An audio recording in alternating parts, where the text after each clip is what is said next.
talk about former government. All right, welcome back to Sunrise. As you've seen, we've got Mr. Mecca Ihedioha, former governor of Imo State. Good morning, and thank you for coming on today.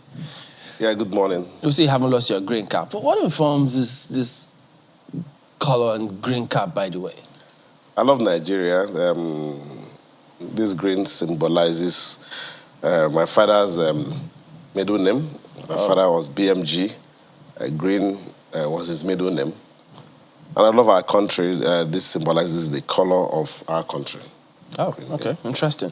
But ever since, the court case, we haven't heard from you. Not many have heard you say much concerning what has happened and development in the state. What have you been doing before now, from that time up until recently? Introspection makes sense to take your time when you find yourself in that situation, that circumstance. It's important you take it easy. Think through it, how the journey to that point and the processes, the lessons to be learned. You internalize it and then you get ready for tomorrow. Because by the grace of God, there's always a future. That's so it tomorrow. What kind of lessons will it be in this case for you? I got a judgment that was most unexpected, but I thank God for his grace and the support of our people. The preponderant support I got from people across our country, and in fact, the Internal Committee gave me cause to be happy that indeed I served our people with dedication, honesty, and people appreciated my period of service to Imo. So it made sense. That's one, I thank God for that. Anything could have happened. And so whatever happens, the Bible tells us, you take it as it comes. And you have cause to thank God. And of course, temptations are indeed part of life. Trials and tribulations come to everyone. And so when it comes your way, you take it, you internalize it, you reflect over it, and then you get ready. So what have I learned? Anything is possible. And so when it comes, you adjust, you get yourself ready for the next move. Well, it appears anything is possible in these elections now because things have since changed. Because right now, the presidential candidates are quite different, representing different parts of the country. And then there's this comment that's been making the rounds about comments that you made concerning persons who do not vote for, I think, your candidates, considering them as saboteurs.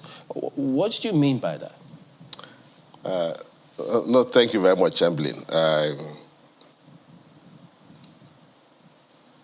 I went to Ghana on the invitation of my kinsmen. I'm an Mbise man. I will celebrate the Iriji culture, New Yam Festival. And so for quite some time, my kinsmen in Ghana had requested me to come join them.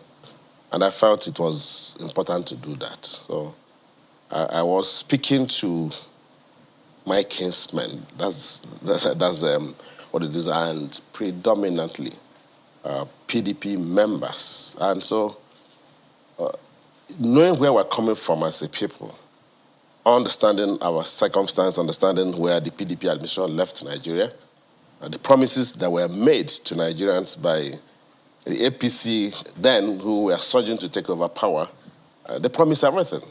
They promised water, they promised light, they promised free education, they promised free housing, they promised prosperity, they promised stabilization of the Nigerian currency. I mean, you now know that all those things were mirage, they were deceitful and fraudulent, and those promises obviously have never come to pass. And so when you talk about the future of our country, you get worried as people who may, for one reason or the other, be deceived into believing that you just wish that it happens.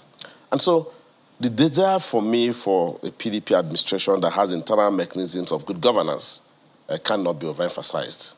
And so I spoke to our people consciously, people within the PDP, to express the need for them not to sabotage our efforts in reclaiming power in 2023 so that Nigerians can see good governance. Because give it to the People's Democratic Party, one thing about us is that, yeah, there will be issues as you expect in any human conflagration. But we have ways of dealing with those issues. We disagree within and amongst ourselves, and we deal with them. So it's better you deal with issues. And so, incidentally, and the issues have been put in a different context. And some persons, majority of whom love me, majority of whom believe in me, majority of whom have confidence in me, majority who have very huge expectations of me, rightly so. Because the interpretation that they gave it was that you were asking that no Southeasterners should vote for a Labour Party candidate. Yeah, that's the point. Yeah, that's what I'm saying. So, huge expectation born out of abundant love and expectations. To say, look, that I am calling any or every Southeasterner, Igbo man at that, or indeed Nigerians who do not vote for my party as saboteurs. That cannot be. That is far from the truth. It's obviously. That is not me. It's not in my character. I believe in even in dissent from within my immediate nuclear family. So that cannot be. My position was very simple. I was speaking to our people. I'm an Mbise man. And the PDP has been faithful to us. The PDP have given us support. They gave us opportunity to produce a governor in our state. And I said to them, we have an opportunity. And I called that they should not sabotage our efforts to reclaim power. And that was it. That was the context. And if you read through all, if you listen carefully, and incidentally, I have found that perhaps a number of persons who have made calls, either to my person, or to my family members, or to my friends and associates, have not had the opportunity or the privilege to watch the tape. If you do watch the tape, you find the context is suddenly being blown out of proportion. However, I am responsible to a people. When a people show you love, people show you confidence, people believe in you, you also have need to respect their feelings. And so to all those millions of Nigerians, particularly of the Southeast extraction, who feel hurt by my choice of and use of language, I'm deeply sorry about it. I do not mean to hurt anybody, and they have a right, obviously, to express their political opinion in any way, form, or shape. I have a lot of my friends who belong to other political parties and we still relate, and we continue to relate. So it is my considered view that people should accept me for whom I am and know that I am not a rude person, I'm not a disrespectful person, and I do not use words that are uncultured. I thank God for the privilege of my upbringing, and so that has guided me. And I believe that should be able to assuage them. It's a difficult, it's a dynamic and different political time now. Perhaps particularly more so for the Southeasterners, because they've got one of theirs who's vying for that position. Same for every other region. But for them, isn't that going to be somewhat difficult or challenging for parties, your party, the APC as well? Because if people feel, look, they think they've had enough of those parties, and so they're thinking now maybe just to go the way of Labour. After all, what's wrong with trying one of their own? How are those two parties, perhaps your party, how are you going to cope with that? The tension in the country is created by the terrible governance, the deceit in governance by the current ruling APC. Everything they promised, they have failed to deliver in. We've seen worsening situation in every sphere of life, be it economy, be it in security, be it infrastructural development, be it in rule of law, in every facet of life. So Nigeria is actually on a descent, a fast descent. So people are worried. And so there is heightened disappointment amongst our people. There is frustration in the land that's very palpable. In fact, people cannot imagine what the future holds in stock for us. And so I understand that disappointment. So for them, the established political institutions are a problem. But I caution everyone to be careful. Now, for the APC, I caution everyone that they do not mean well and they do not have the capacity, they do not have the organization, they don't have the infrastructure, they do not have the conscience to give to Nigerians what we expect. For my party, the PDP, one good thing, we lost the election in 2015, and we internally accepted it, that we made mistakes. And we came out to apologize to Nigerians, please forgive us for our mistakes, and we pray for an opportunity. Now, for us, we see 2023 as an opportunity for us to correct our mistakes. But some say you're making more mistakes internally now. No, I don't think so. You see, now, across the zones of the Federation, from the Northwest, we're growing numbers. In the Northeast, the realization is becoming clear that PDP is the option. In the North Central, it's the same. Now, in the South, it's the same. In the Southwest, in the Southeast, yes. In the Southeast, there are agitations born out of frustration that the APC administration kept the Southeast out of governance. And I mean, it's just really natural that our people should show their frustration. A man won an election, unjustifiably, he took him out. That couldn't have happened in a pure democratic setting. And so there is palpable anger in the land. There's frustration. And so that is what has given rise to a movement, giving rise to frustration. I don't you understand it. However, I still believe that as the elections draw near, it becomes very clear the options, what they will be. And all our urge is we do not get so angry as to continue to make mistakes. But I think it's corrective for us. We in our party, we've learned, and that's why we're taking our time. You can see that what we are doing, we're being very deliberate. 2 days ago, our president, we set up, 2 days ago, the Presidential Campaign Council was inaugurated fundamentally.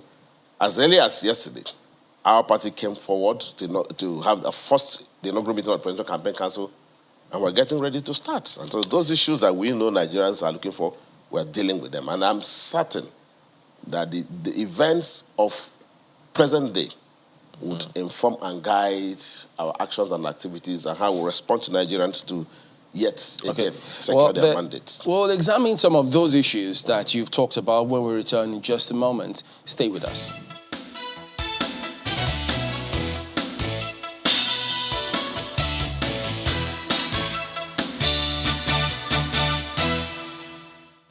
Welcome back to Sunrise Daily. We're with Emeka Ihedioha, former governor of Imo State. Well, speaking about the Southeast, many who wonder, does the region, will they get it together this time, given the scenario that they are in? Because, if Labour Party is there, PDP, your presidential candidate was in Enugu last time out, saying, well, he is the most assured means of the Southeast getting the ticket, getting to the presidency.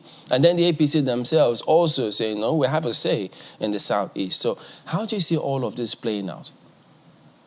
Well, the Southeast people are indeed a blessed group, very blessed tribe. The Igbos are respected across the globe. We have the best professionals in Europe and America in various spheres of endeavor, various spheres of life, be it in medicine, in technology, in engineering, in science and arts, in law.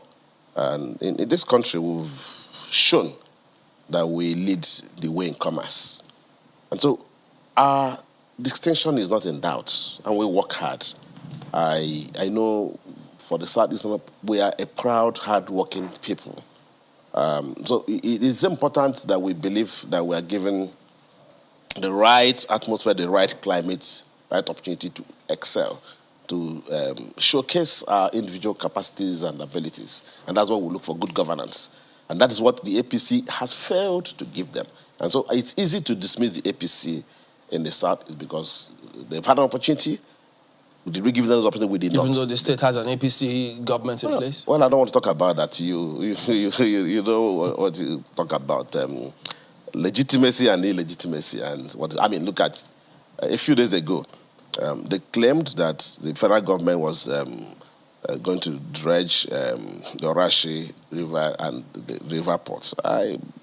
As a legislator, I know that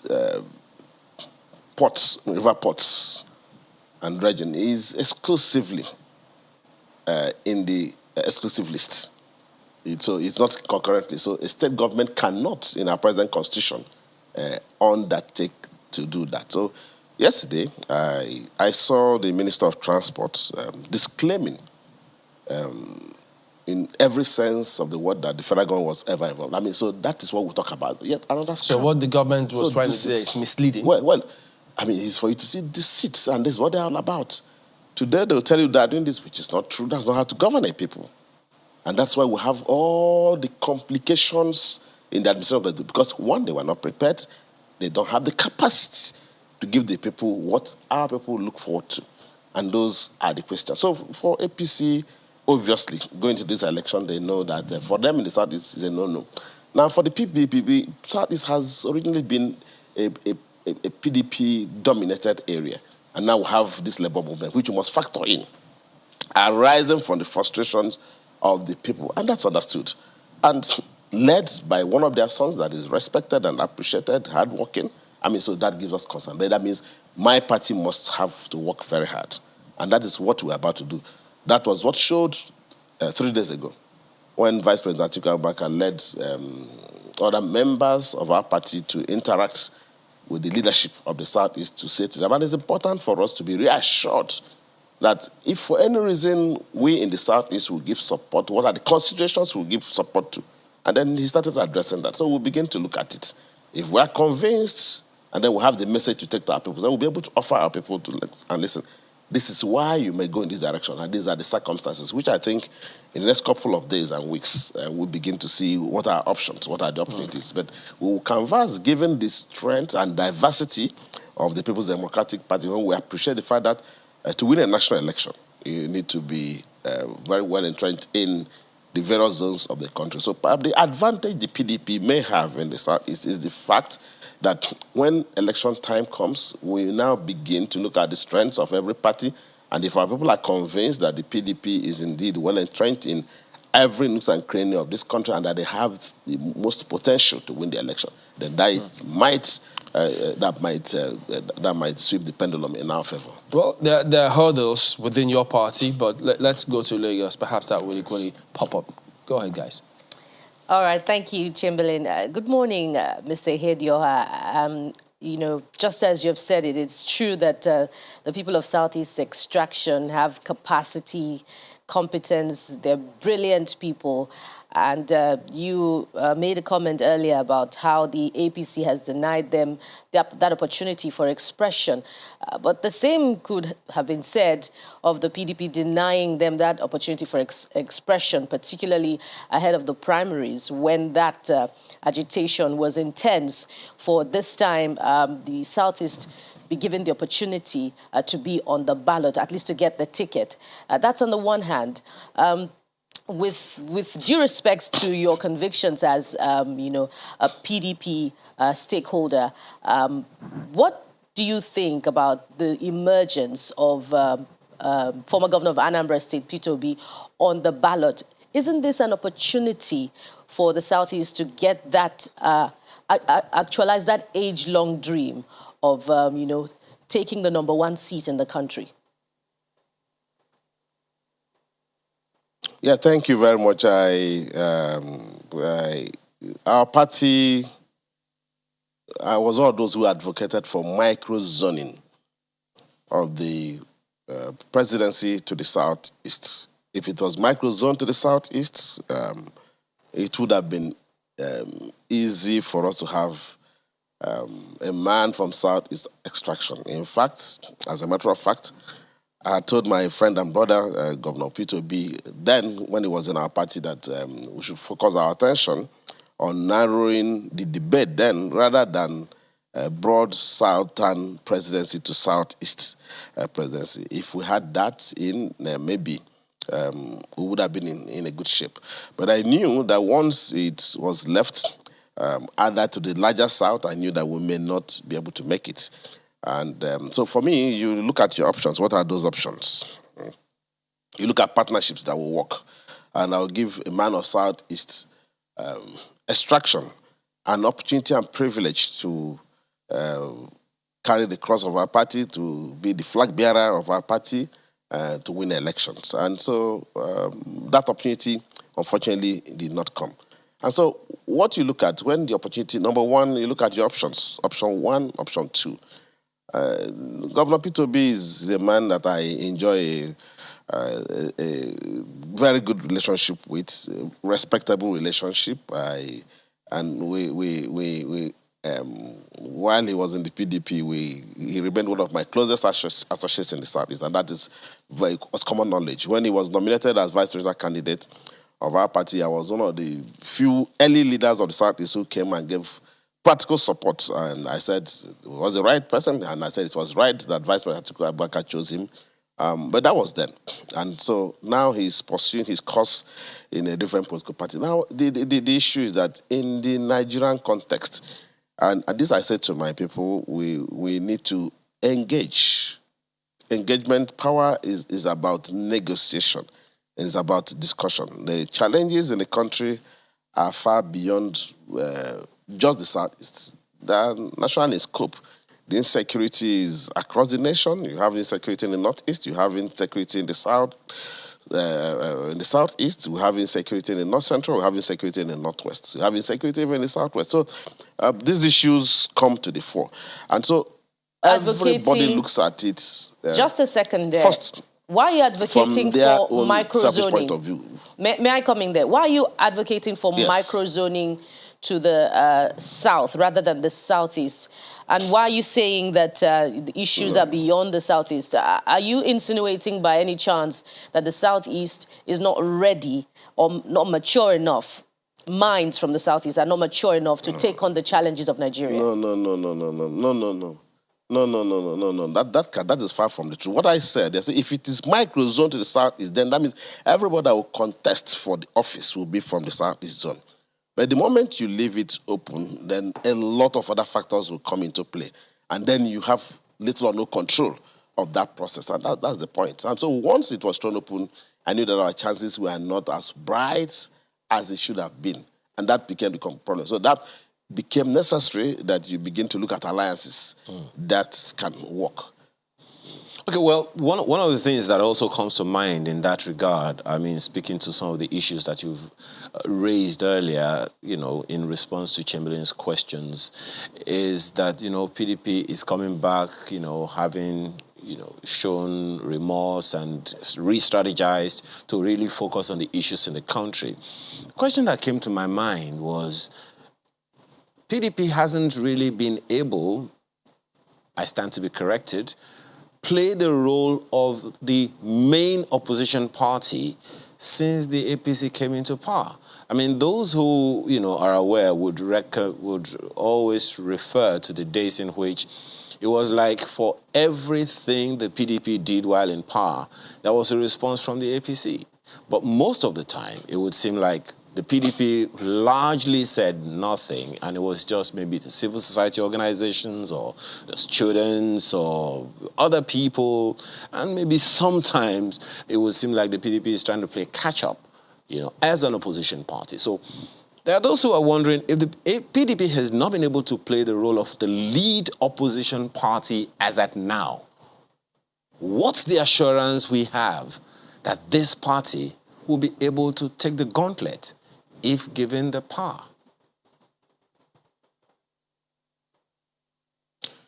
Yeah, thank you. Governance is completely different from activism and different from mere opposition. The APC said to Nigerians, so to Nigerians what they wanted to hear at that time. They told Nigerians, zero corruption. Today the situation. We've never had a situation where not even the military era is as corrupt as what we have today. Those promises were made. So for us, we focus on our programs for governance when we clinch power. So the emphasis now is how do we win an election? And you do not win an election by shouting to us all the time. What we've been doing as a party is try as much as possible to penetrate to the various nooks and corners, strengthen our structures, and get Nigerians to believe in our party, to say that, look, these people are getting ready, and we're winning converts across the country. From the 6 geopolitical zones, it's obvious that PDP is the party to beat in the next election. Yes, we had the luxury of being in government. Immediately, democracy came to being in 1999. So you could say, oh, we've not gotten out of that governmental situation. Now, some people understand the act of criticizing, and that's why they've forgotten that you criticize, there's a time to now govern. So they are looking at it. They can't provide that governance. For us, we would give Nigerians the government of their desire when, by the grace of God, we are given the opportunity to be re-elected in 2023. And I believe we've learned our lessons. Like I said, when you listen to our presidential candidate, it's very obvious that he's a man that has significant working experience and that he's ready to lead Nigeria from day one. He's a man that is prepared to offer leadership to our country. Immediately he's sworn in as president. I think that's what is fundamental. Perhaps While that, unlike the APC administration today, we will not begin to learn, we will not begin to... Well, while that is significant... Nigeria do not have the luxury of waiting, we take off immediately. Yeah, while that is significant, which you have said, and you also referenced your candidate now, who your party calls the unifier. But then, as Chamberlain asked you earlier, and we have raised it several times, the fact that even now it would seem like the PDP is a lot more divided now that you have a presidential candidate than before. So if that is the case, that there hasn't been a way to bring everybody to, let me use that word, unify everybody at this time, what's the assurance that that's not what's going to play out under a new or a next PDP government? Vice President Atiku Abubakar is a calm, very matured man with great institutional memory. And he has shown it in the way he's managed the challenges in our party with calmness and candor. And I'm certain we would get over this situation as we find ourselves. These are very normal. Disagreements are very normal in every home, in every family. And so you see deliberate steps we are taking as a party. Calmly we are resolving those issues. They have been attended to one by one. And you find out that by the time we get ready for election, by the time election comes, PDP would have put all their houses in order. So it would not have been too late by then, because many still feel that he's not handled the issues raised by Rivers Governor properly so far. But I am not Vice President Atiku Abubakar. I believe that discussions are going on at various levels. I believe consultations are going on at various levels. I believe engagements are also going on at various levels. And I am very certain, knowing the party very well and knowing Vice President Atiku Abubakar very well, our issues will be resolved, and the PDP will give Nigerians the government of their desire. I am very certain we're going to win the election in 2023. And all I urge Nigerians is give peace a chance. Let's begin to appreciate the issues. As Atiku Abubakar has shown Nigerians that he has the message. He showed the preparation. But the more we try to give them a chance, I mean, people try to give them a chance, or party members try to give them a chance, they keep seeing headlines that raise more concerns. Today it was about fresh crisis in PDP as NWC members, 5 of them returning 151 million naira rent. So it appears as though, will this thing ever end? I'm not a member of the NWC of our party. You see, look, what I found out, the opposition tries to play up issues that are moving. No, is this from opposition? I come to what do you hear about the APC?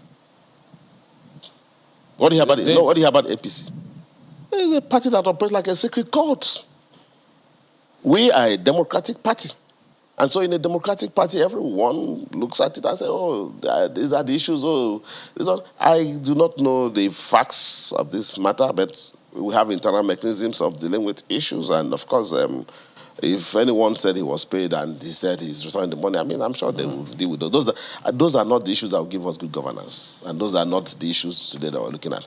What we're looking at is how do we get Nigerians to begin to say, look, PDP is a party that believes and offers. PDP sets the country up on a pathway to recovery. PDP set Nigerians, I mean, when we came out from the military, PDP showed the light. When they came in, they said there will be light all over the place. What has happened with light today? All the progress we made in telecommunications. I mean, so you see, we are getting prepared to offer governance. I would appreciate the despondency amongst Nigerians. Yes. As we wind down now, what would you say to those who think and analyze it, saying, look, from what they've seen, ABC is just going to nick it from what they see, because they cite that the emergence of Peter Obi in Labour Party weakens your party, because many of the people who appear to be leading the life for him are offshoots of your party, and so that may weaken your party's chances at the centre. Well, like I said, Governor Peter Obi is a politician that's earned his place. A man I respect and have good relationship with. And I know he has a growing support base. But we're going into a general election that is scheduled for February 2023. And you need a lot of time to penetrate. And now, for us in the PDP, If you look at the leadership of our party in the Southeast, we were with Governor Peter Obi when he was in our party. And he's left, and we're there. You see that our numbers have not reduced by any means, and we're going to approach the campaigns and the elections. All I urge everyone is, let's be very cautious. The real danger is any opportunity to the APC. And so we should not inflict self-damage on ourselves. We should continue. We put our eyes on the ball, and we continue to appreciate the situation, the circumstance as it goes, and realize that only one man will win the election. Okay. Let's end quickly with this one, and shortly too, if you can. In Imo State, does the PDP have a chance? Will you be getting to the fray? Obviously. Our 7 months in office, within that period, we showed redirection. We redirected that we brought about confidence in the people, economic prosperity. We restored autonomy of the local government, and so people could see that life was possible, that governance was possible at local government level. We within that period, we activated every facet of life, be it our cultural revival, rule of law in the states. We provided for Imo people again. We gave them confidence again. The civil services began to reboom. Before I became governor, they were not paying pensions for 4 months. I came in as governor. I began to pay pensions. Civil servants were paid 70% of their salary due. I came in and restored it to 100%. So there's confidence. So PDP obviously is the party to beat in Imo State, and obviously we're going to win the next election. All right. National, state assembly, and of course, when the time for governorship comes, that is the way to go. All right, we'll end it at that point. We've been speaking with Emeka Ihedioha, former governor of Imo State. Thank you for your time today. Thank you. Well, let's just run through some comments coming through from you out there. Well, Henry says, signing of the peace accord will improve cooperation among political parties, but it is not a panacea. Starting from party primary elections, the entire electoral process ought to be free, fair, and equitable. This is the way to achieve peaceful elections. Henry Awunono says, followers of any candidate should tame their fanaticism, else it mutates into insurgency. The candidates themselves have roles to play here. Allow plurality of opinions, but use facts and figures in decent language to convince others.